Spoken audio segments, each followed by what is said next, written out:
Buenas tardes, entonces ahora vamos a ver un tema que se llama el principio de Pascal.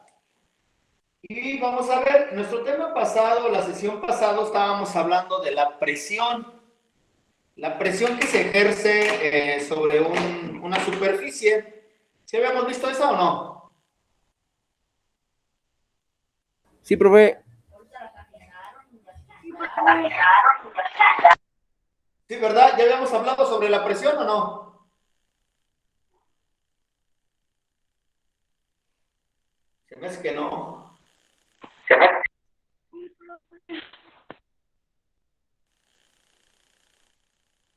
Ok, bueno, vamos a hablar sobre el principio de Pascal.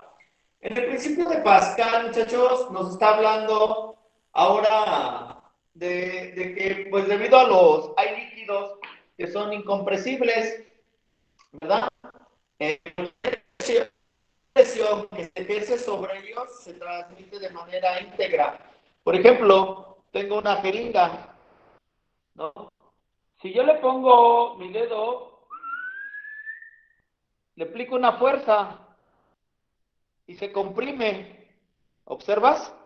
Le aplico una fuerza, le suelto, se comprime el aire. Pero, ¿qué va a pasar si yo le pongo agua?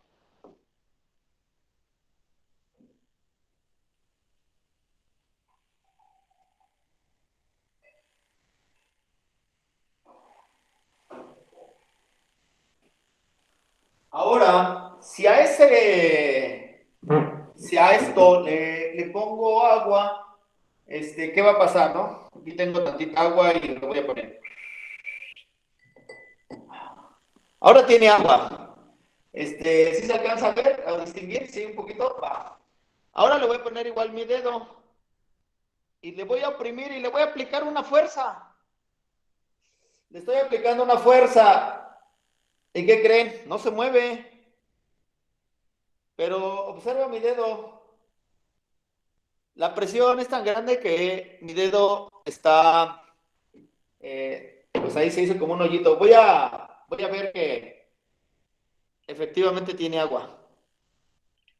¿Qué pasa cuando esta presión que le ejerzo va a llegar a un punto en que puede reventar aquí o aquí o aquí? Este líquido va a buscar una salida. Entonces, cuando yo le aplico una fuerza, va a querer una salida por cualquier lado. Y la única salida ahorita que tiene, pues es aquí, porque tiene un orificio.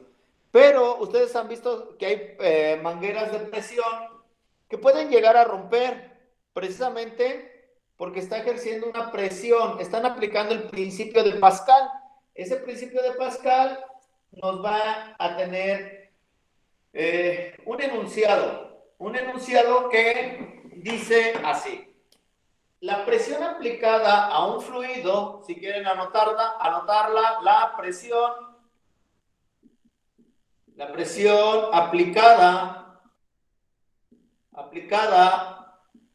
a un fluido, la presión aplicada a un fluido encerrado y en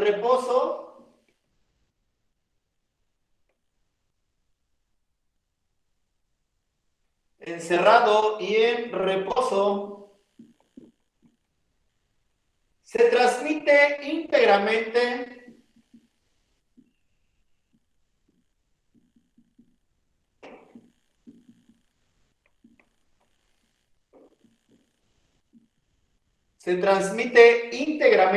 y en todas direcciones.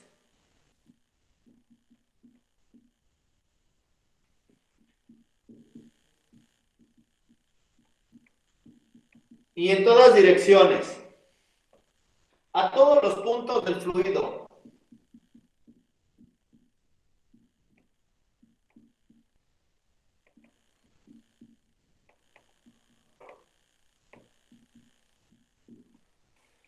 ¿Sí? Entonces voy a dibujar mi jeringa más o menos como la teníamos. Voy a dejar con verde.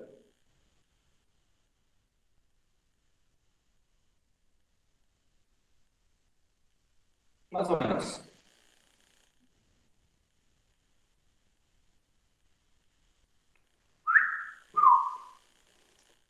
Ok. Entonces adentro hay un líquido. Cuando tú aplicas una fuerza en esta dirección, este que está aquí se llama émbolo. El émbolo. Cuando tú aplicas una fuerza a este émbolo, este se mueve o se comprime, dependiendo, ¿no? Si es un gas o es un líquido. Acuérdate que cualquiera de los dos, pues es un fluido, ¿no? Entonces, cuando aplicas esto y tapas en esta parte, las fuerzas se transmiten. Esta fuerza que le estás aplicando se transmite íntegramente a todas las paredes del recipiente que lo contiene. ¿Sí? Esta fuerza, con que la avientas aquí, si tuviera un hoyo acá, pues también la lanza. Pero dice que es la presión aplicada a un fluido que está encerrado y en reposo. Este, como se darán cuenta, pues está en reposo. Y se transmite íntegramente en todas las direcciones, en todas estas direcciones, a todos los puntos de ese fluido. ¿Sí? Pero ¿qué va a pasar cuando tenemos dos fluidos? Vamos a un fluido, perdón. Lo voy a hacer ahora. En forma inversa. A ver si me logro explicar, que yo creo que sí. No sé si ustedes hicieron un experimento de este en la secundaria.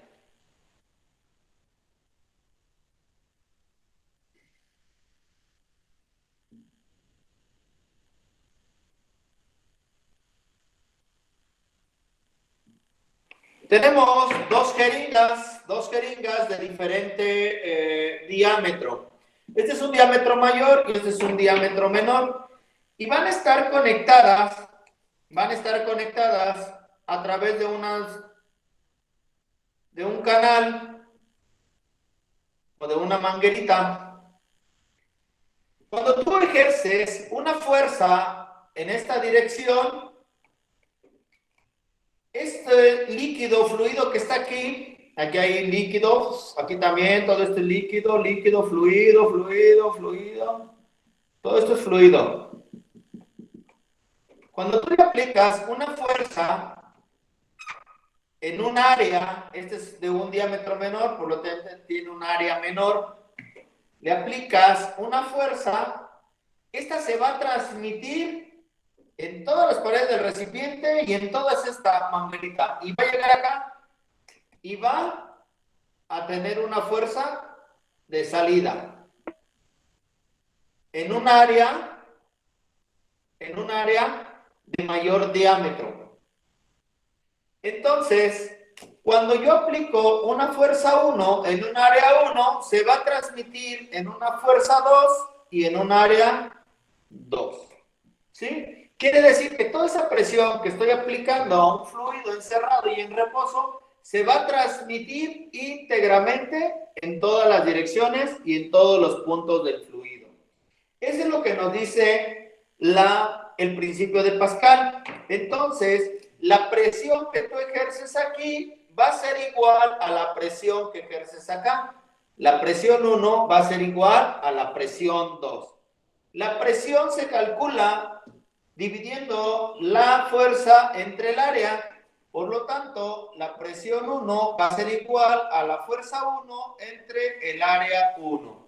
Y la presión 2 va a ser igual a la fuerza 2 entre el área 2. Pero como estamos diciendo que la presión 1 es igual a la presión 2, por lo tanto, la presión 1 es igual a la fuerza 1 entre el área 1 va a ser igual a la fuerza 2 entre el área 2. Y eso es lo que nos dice el principio de Pascal y llegamos a esta fórmula. Cuando obtenemos esta fórmula del principio de Pascal, vamos a decir, cuando yo quiero encontrar qué fuerza le aplico, la fuerza 1, esta va a ser igual, si esta fuerza 1 está dividiendo, pasa al otro lado de la igualdad multiplicando. Y me va a quedar que la fuerza 2 entre el área 2 multiplicada por el área 1. Pero si yo quiero calcular la fuerza 2, me va a quedar que la fuerza 2 es igual a la fuerza 1 entre el área 1, estas que tengo acá, esta está dividiendo, pasa para acá, multiplicando por el área 2. Pero si quiero encontrar el área 1, ¿cómo me va a quedar? El área 1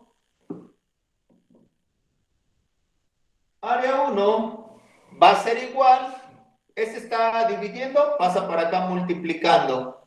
Este está dividiendo, pasa para acá multiplicando. Entonces va a quedar F1 por A2 entre F2. Y si quiero encontrar A2, va a ser, ¿cómo va a ser? Va a ser F2 por A1 entre F1. Y esas son las 4 fórmulas que vamos a estar utilizando en nuestro principio de Pascal. ¿Sí estamos hasta ahí, muchachos? ¿Se entendió? Profe, en F1 y F2 me lo puede repetir, por favor, en fuerza 1 y fuerza 2, en la fórmula. Solamente esta es la igualdad de que digo que la presión 1 es igual a la presión 2. Entonces, la presión 1 es igual a la fuerza 1 entre el área 1. Y la presión 2 es igual a la fuerza 2 entre el área 2. Como voy a despejar, esto se mantiene igual. F2 entre A2. Y ese que está dividiendo pasa al otro lado, multiplicando. Y me queda A1. F1 es igual a F2 entre A2 por A1. Y en F2 es lo mismo, solamente que ahora A2 pasa al otro lado de la igualdad. Entonces me va a quedar F2, y como este está de este lado de la igualdad, F1 entre A1, y este está dividiendo, pasa al otro lado multiplicando. Y me queda que para F2 es igual a F1 entre el área 1 por A2. Y esas son las 4 fórmulas. ¿Alguna otra duda? ¿Alguna otra duda que tengan, muchachos?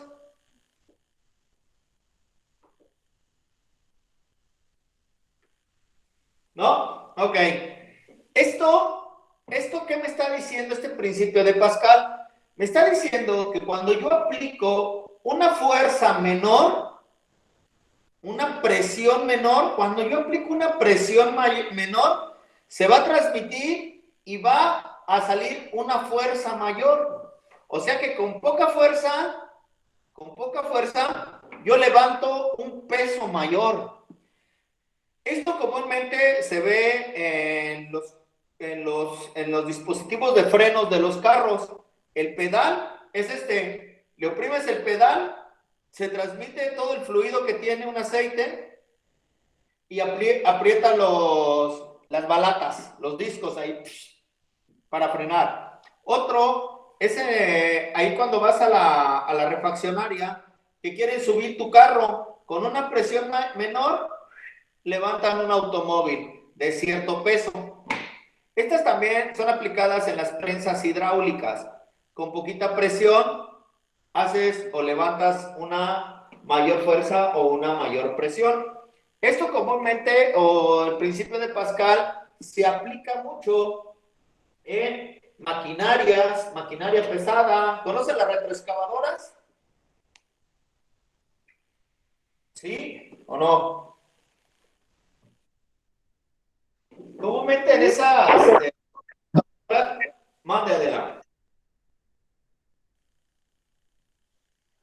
decía así, profe, a lo que nos dijo.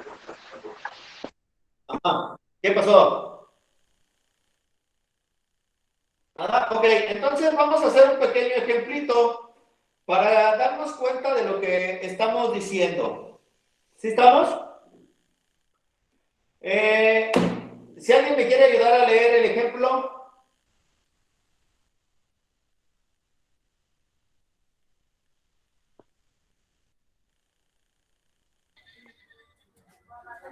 Un elevador de taller mecánico tiene pistones de entrada y salida.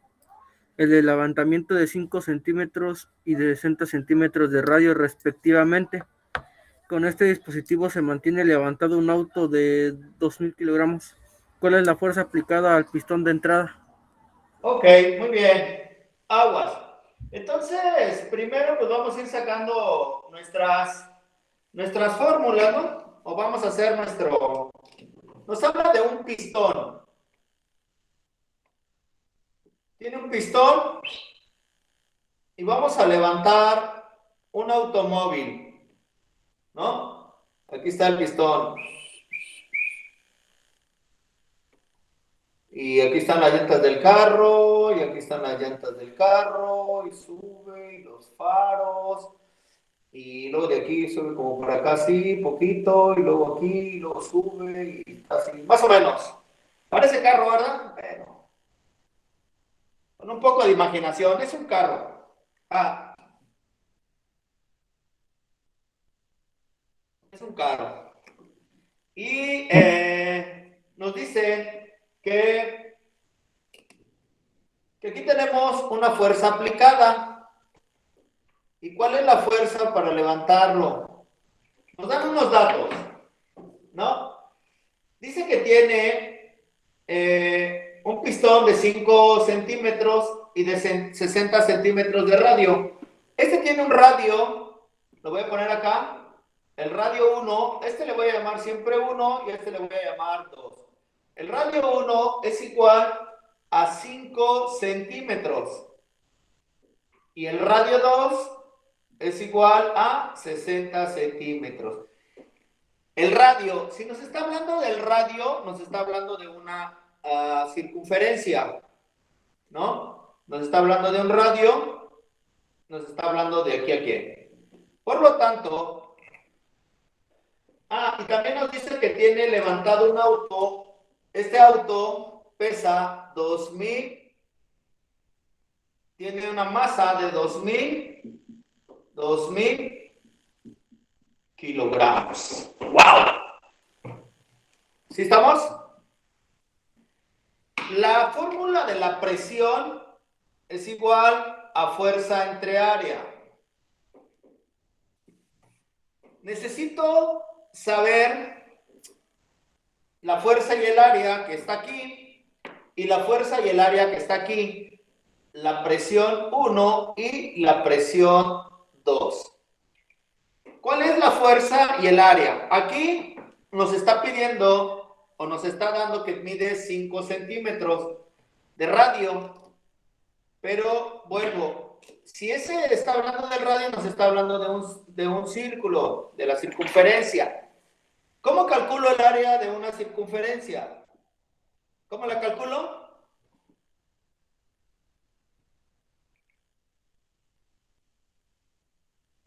Perfecto. Pi por radio al cuadrado.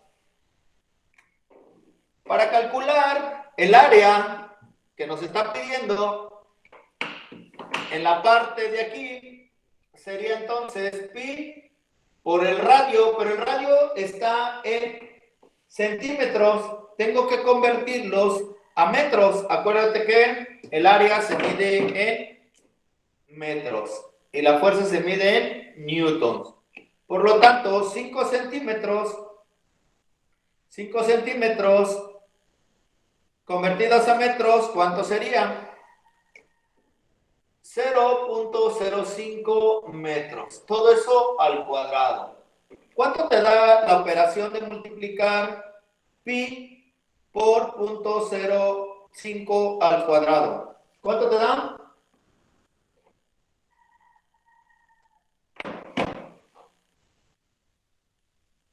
¿Cuánto?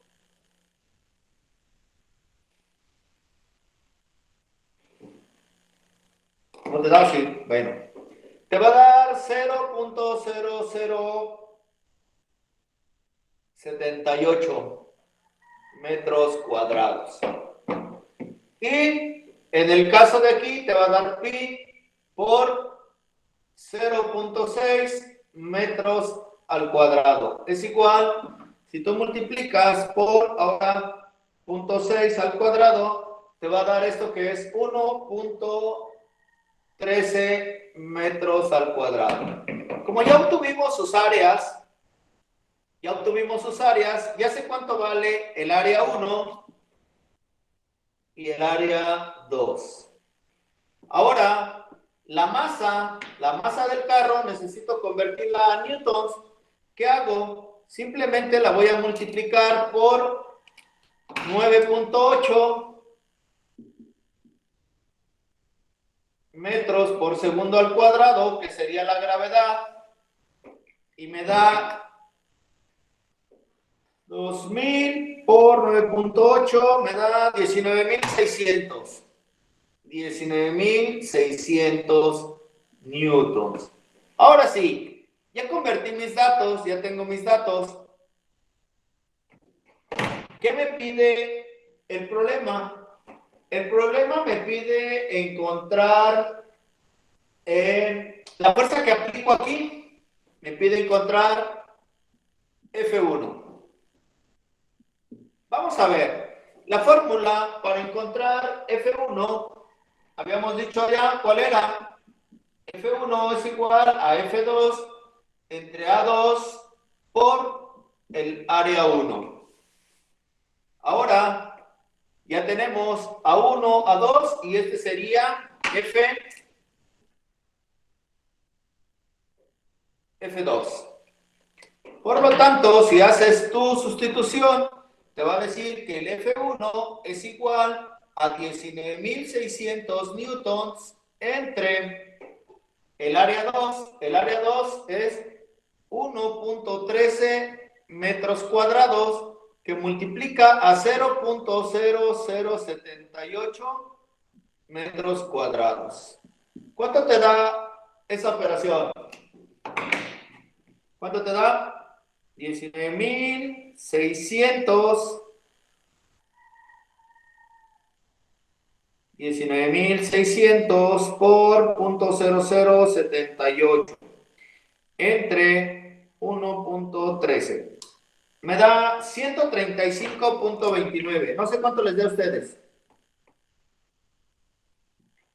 135.29 metros cuadrados con metros cuadrados se va y me quedan newtons. Entonces, el problema, vamos a analizarlo. Un taller o un elevador de taller mecánico tiene pistones de entrada. Tiene pistones de entrada y salida. De 5 centímetros, este tenía 5 centímetros. De 5 centímetros y de 60 centímetros, el de aquí es de 60 centímetros. De radio respectivamente. Con este dispositivo se mantiene levantado un auto de 2.000 kilogramos. Esa es masa. ¿Cuál es la fuerza aplicada al pistón de entrada? A este pistón. ¿Cuál es esa fuerza? Pues esa fuerza que estamos diciendo es esta. Entonces, nosotros decimos que con una fuerza de 135 newtons levantamos una fuerza de 19.600 newtons. ¿Sí me explico? Decíamos que con una fuerza pequeña, F1,